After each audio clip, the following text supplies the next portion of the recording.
Forte? Oh, yep. Forte. Okay. Put your hands together, everybody, for Mr. Mark Forte. Mark Forte.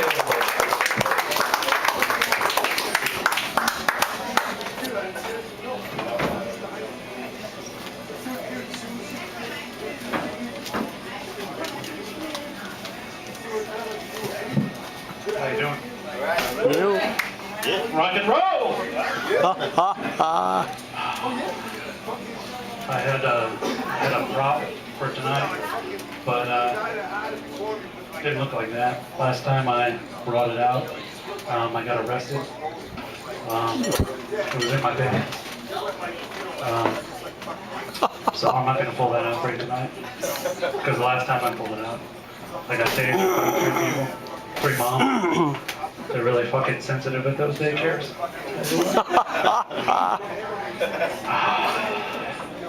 This isn't my real voice. This is what I like to call my creepy voice. I use this voice when I go to the park in public, and I like to talk to people. How you doing? Your kids are really cute. This one's really cute.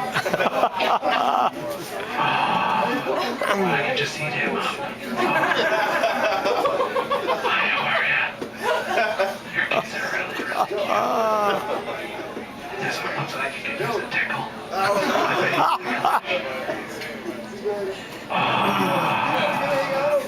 Your kids are really cute. This one's really cute. I just want to take you home with me and lock him in my basement. But I'm not going to talk like that for you. I'll try to talk a little normal. My girlfriend's been telling me that I need a new hobby.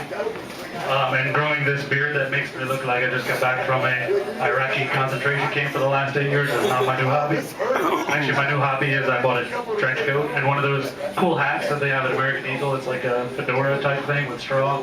Yeah, I like to sit outside the dressing room at Victoria's Secret wearing that outfit. They get a kick out of it there. They just keep coming back with the taser over and over again. And there's only so many times you can say I'm waiting for my girlfriend to get dressed before they pepper spray you a couple times. I'm a bit of an impressionist. As a matter of fact, I do a fantastic impression of a guy doing a really bad impression of an Italian guy. Hey, forget about it. That's my impression. Yeah. Thank you. Thank you. Scott, the other guy with the equipment. Great. How many people are the youngest in their family? I'm the baby in my family. Isn't that fantastic? That fucking sucks. I'll tell you. A lot of people say the middle is the worst or the oldest is the worst. I'm sorry, but the baby's the worst. I get last in everything. I get picked last on family game night. I get picked last for everything. When we're sitting eating breakfast and we run out of milk, Mark's the one who's got to get the vodka in his cereal. Fucking pain in the ass, I'll tell you what. The worst ever is when we did, when we were all sick and we were all getting our temperatures taken. That was probably the worst of all. We weren't a poor family. We were probably like middle income. You know, we had 2 TVs in the house. We had 2 phones in the house. But for whatever reason, we had 1 fucking thermometer, and I have no idea why. And I was always last. So, and my mom always gave us the choice. Where do you want it? You wanted the armpit, you wanted the butt, or you wanted the mouth? I don't know about you, but I always took it in the mouth. But I could never help but wondering, what did the last guy choose?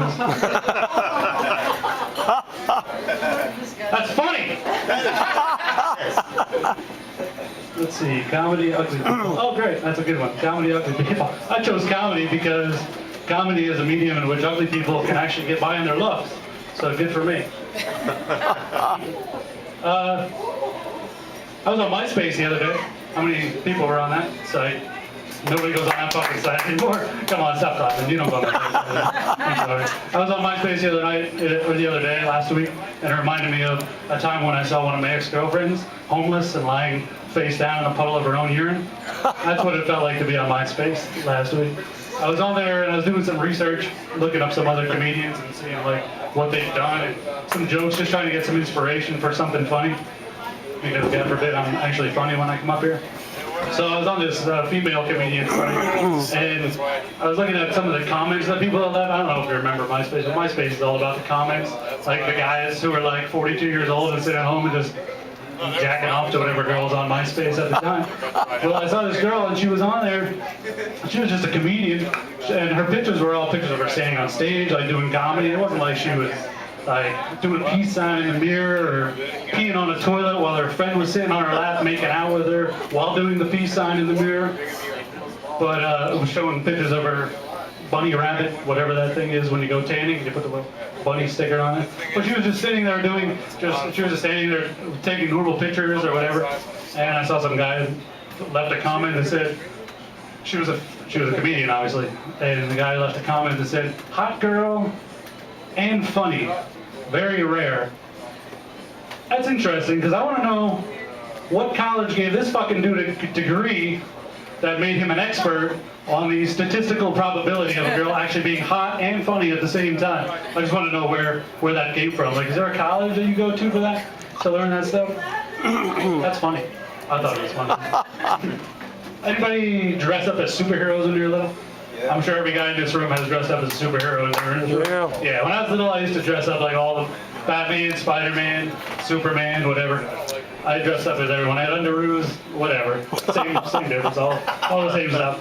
But what it turns out is that they forgot to tell you that when you're 35 years old, the rules change when you dress up like your superhero.